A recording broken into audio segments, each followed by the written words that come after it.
Another thing we'll see is we'll see a lot of pastures solid set.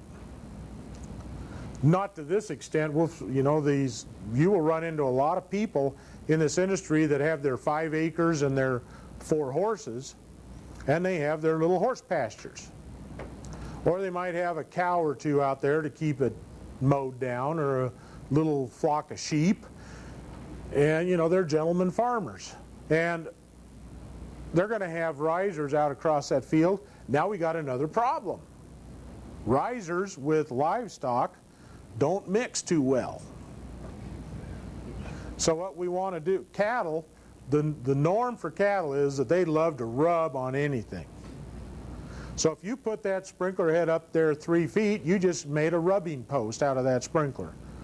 And it'll last about a minute until the first cow hits the field and walks over and starts rubbing its neck on that sprinkler, and then that's the end of that riser. It's going to snap right off. Well, one thing they can do is we can put a flex pipe on that, and there are stiff hose flex pipes, and you will see this occasionally out in the field where they're running cattle, and they'll go over and try to rub on it, and it just bends over. As soon as they get away from it, it stands back up, and that works pretty good. Another thing, the other choice is get it way down low. Only put it 6 inches off the ground. Too low for them to rub on. They can't get down and rub their neck on it. And so they won't bother it. Now you have to protect them from stepping on them. Cattle generally won't step on sprinklers. Horses, a different story. Most horses won't. But some horses just like to go out there and they'll go over and they'll start pawing them. Yeah, it's in the field, wondering what it is. They'll go over and look at it, and then all of a sudden they're pawing the dang thing. Well, they just snap it right off. Or, if you ever watch horses out in the field, they'll take off and running once in a while. And if you just got a little sprinkler stuck up out there, here and there, they'll just run right over the top of it. Doesn't slow them down a minute. They just think it's another little piece of weed out there in the field, and if it's not very big, they'll run right over the top of it. So you have to do something to protect them from the horses.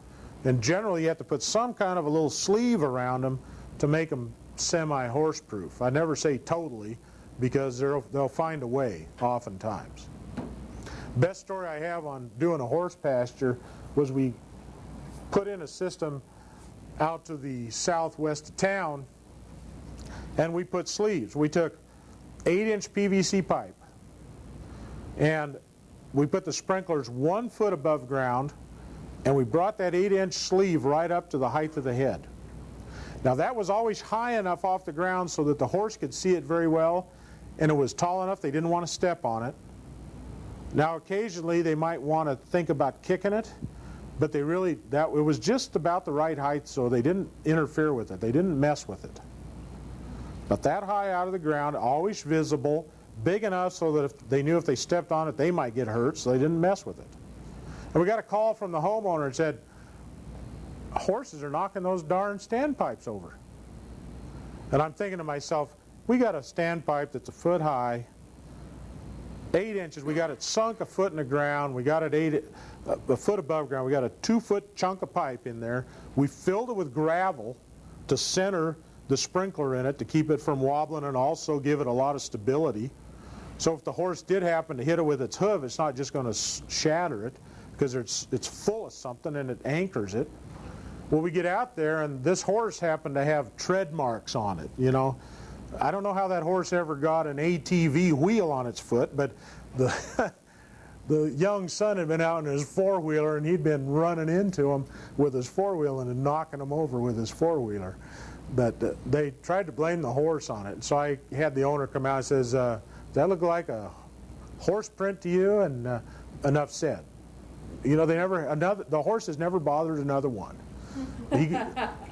That kid got 2 of them one night when he was out playing on that four-wheeler, but that worked good for the horses by putting that sleeve and filling with gravel. And in fact, I put in many systems like that around town, and they've never been bothered. So it's a way. You kind of experiment, and you have to think like a horse or a sheep or a cow, whatever's going to be in that pasture. You kind of have to think like them so that you know what they're not going to want to do.